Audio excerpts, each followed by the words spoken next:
जुन्या लोकांमध्ये एक माणुसकी होती, प्रेम होतं, जिव्हाळा होता, आपुलकी होती, होती की नाही? पण आता ऐका, आताच्या बाबा लोकांमध्ये आपल्याला ते सगळं पाहायला मिळत नाही. अजून पुढं बोलेल मी तुमच्याशी. पहा, त्या काळामध्ये घरं आमची साधी होती, पण या ठिकाणी सारवलेल्या घरामध्ये सुद्धा आनंद वाटत होता की नाही? बोला बोला वारकरी पटकन. आता मला सांगा, फ्लॅटची घरं झाली, आमची स्लॅबची घरं झाली, सगळं काही या ठिकाणी आमचं आता सगळं चांगलं आहे. पण खरं सांगा, घरामध्ये करमतं का हो आता? हां, बरं, कमी काय आहे आपल्याला? साधनं म्हणाल तर पाहिजे ती साधनं आमच्या घरामध्ये आता आम्हाला आणून ठेवलेली आहेत. म्हणजे वास्तविक पाहता तसं पाहिलं तर ताजं अन्न शिळं करून खाल्लं जातं, त्याचं नाव खरं आहे. बरंच येतोय हो तुम्हाला.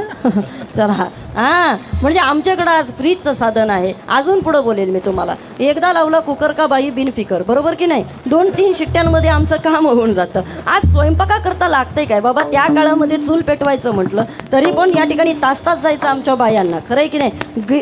जात्यावरती या ठिकाणी कुठंतरी दळण दळायचं असायचं. म्हणजे तो कालखंड आठवा, आत्ताची परिस्थिती आठवा. आता या ठिकाणी तसं पाहिलं तर आम्ही सगळ्या बाजूनं, अगदी साधनेच्या बाबतीमध्ये म्हणाल तर अगदी पॉवरफुल झालेलो आहोत, स्ट्रॉंग झालेलो आहोत. पण एवढं सगळं असताना सुद्धा आमच्यामध्ये आता प्रेम राहिलेलं नाही. म्हणजे वास्तविक पाहता तसं जर पाहिलं तर वारकरी बाबा, मला असं वाटतं त्या काळामध्ये एकत्र कुटुंब पद्धती होती, पण घरामध्ये आनंद होता. आता एकत्र कुटुंब पद्धती या ठिकाणी आम्हाला पाहायला मिळत नाही आणि परिणाम घरामधला आनंद कुठंतरी लोपलेला आम्हाला दिसतो.